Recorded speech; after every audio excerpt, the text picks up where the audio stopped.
Ladies, what mistakes did you do in your previous relationships that you won't repeat? Avoiding confrontation and continuing to be anxious / confused / upset about whatever little something while he's none the wiser that I'm feeling some type of way for someone who talks so much. I used to say so little. Falling prey to the sunken cost fallacy. Delaying breakups because I couldn't let go of my partner's potential. Apostrophe. When I say I felt this with my whole chest, I mean my whole chest. Every last bit of my soul. I tells ya. I won't make all the effort. They have to do things too. I won't always be the one who visits. I won't always make the food.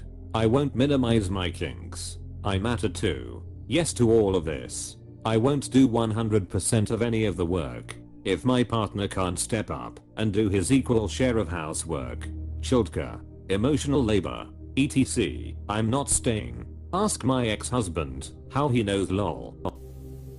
My ex and me got into a fight and he ended up putting a permanent hole in my skull. I spent 3 weeks in the hospital. When I got out, he apologized and I ended up staying 3 more months. It doesn't get better. The second they hurt you, just run.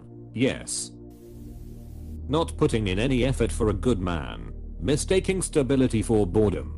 With that I usually quote Brave New World actual happiness always looks pretty squalid in comparison with the overcompensations for misery. And, of course, stability isn't nearly so spectacular as instability. And being contented has none of the glamour of a good fight against misfortune. None of the picturesqueness of a struggle with temptation. Or a fatal overthrow by passion or doubt.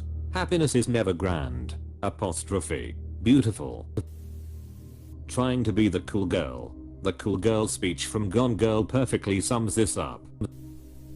Not listen to my instinct. Is it rude to ask what was your instinct about? Ignoring a lack of sexual attraction or chemistry because he's a good person. It's not fair to either person. This sexual chemistry can't be forced. Either it's there or it's not. But don't settle for sexual chemistry and nothing else.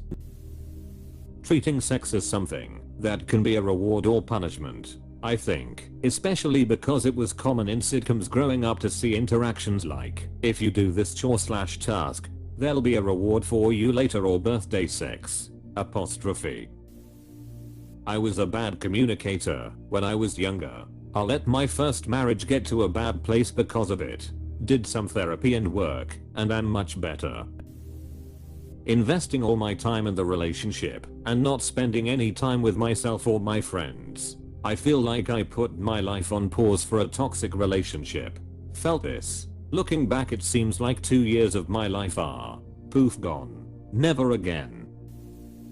Ignoring warning signs. Making more of an effort than they are. I made this mistake too. If a man doesn't have his S together when you meet him, it's not gonna happen all of a sudden because you are there. I thought my ex had his S together and figured out, but once I moved and I realized that it only seemed that way because he hated change and avoided it at all costs. All you trying to do was make their life better and believe in them. Their loss F back quote M. Opening up too quickly. In all due respect, you earn it, not just get it. Be less trusting. Same. The fact that I opened up and shared everything with my last partner is part of why I stayed. I felt he knew me and still accepted me. And I ended up dismissing so many red flags because of it. Disregarding the importance of a healthy sexual relationship and the importance of healthy boundaries in a sexual relationship. No one should be pressured to give up those boundaries for someone else's pleasure. Being my partner's therapist when he needed professional help. Even worse when your actual job is being a therapist. Yup, I can't live 24 hours a day with client issues. Pursuing the relationship just because he treated me well and right as he should, even though I really wasn't into him. Not again.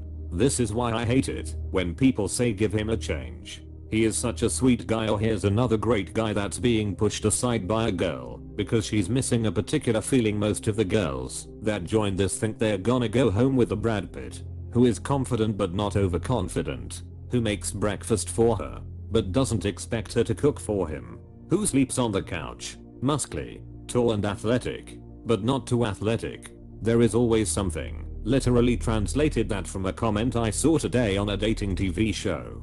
Like, no man. He isn't a type and that's fine. He might be a great guy, but that doesn't mean that everyone is into him and should date him, right? Chemistry exists. They can be the kindest souls on earth.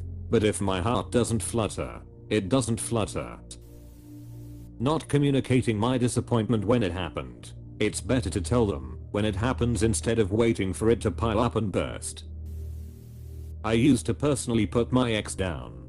He was lazy, never bathed, dirty clothes and dishes all over, never had an intimate relationship, always sat playing video games and ignoring our daughter. Many would see reason for me to be annoyed, and even with hindsight I feel like he was an absolute disgrace. But putting him down was wrong and disgusting. I've actually experienced criticism from my current partner and it's horrible. He puts me down if I annoy him and it just proves to me over and over how wrong I was doing the same to my ex, and I'd never do it again, no matter how annoying someone is. Wow, that is awesome self-awareness.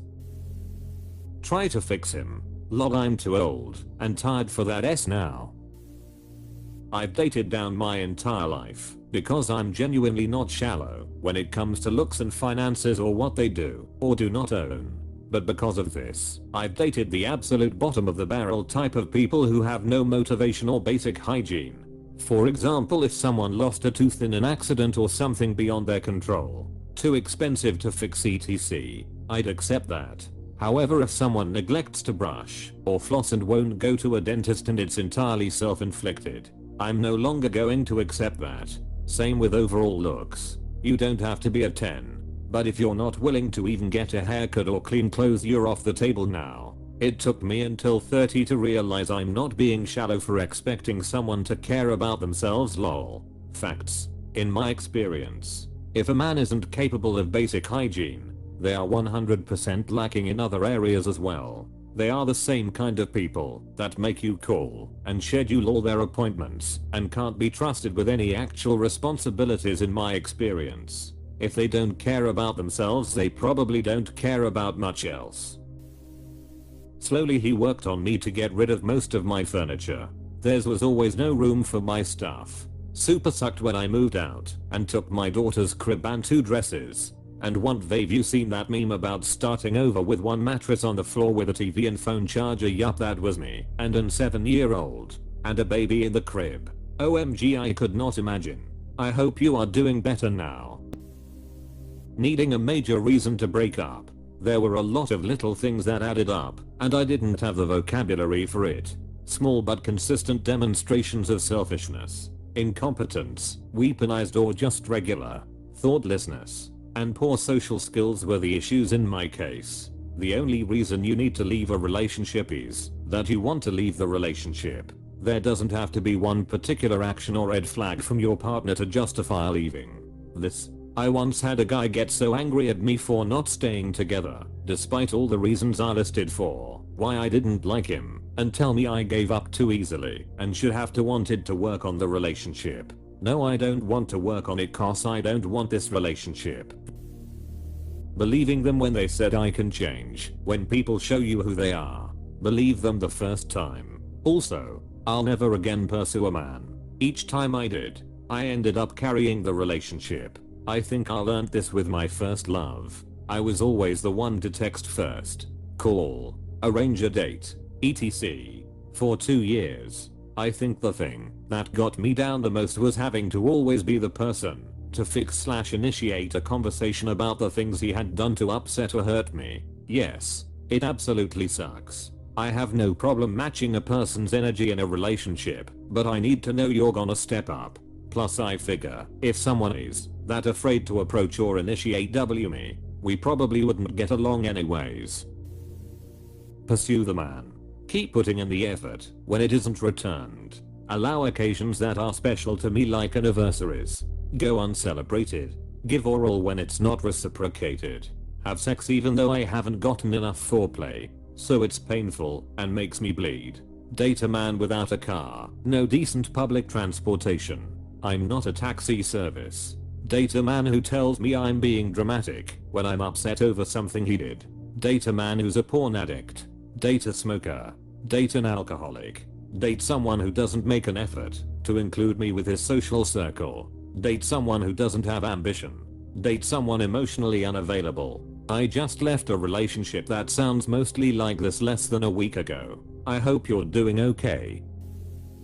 Not trusting my gut instincts and caring too much about their feelings and not my own. I conflated love with respect, and now I realize he may have loved me, but he did not respect me, and I just can't have love without respect. Yup, some of the most toxic relationships have a lot of love in them, doesn't make them healthy.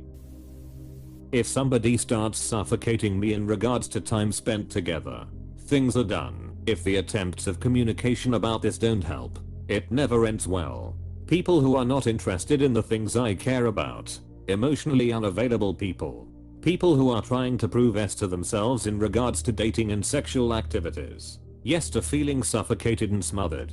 My ex couldn't understand why I needed time alone. Not being assertive about my boundaries. Be too much of an open book at the very beginning. I did this too. Compromise my career, my time, my boundaries, my standards. Also, I won't make exceptions for their backquote incompetence. Learn. I'll teach you. If it's emotional incompetence, talk to a professional. I did. There are no gender exceptions. We're either equal or we're not together. I don't have the patience to teach partners anymore. They've got to be pre-equipped with emotional intelligence, healthy communication and boundaries.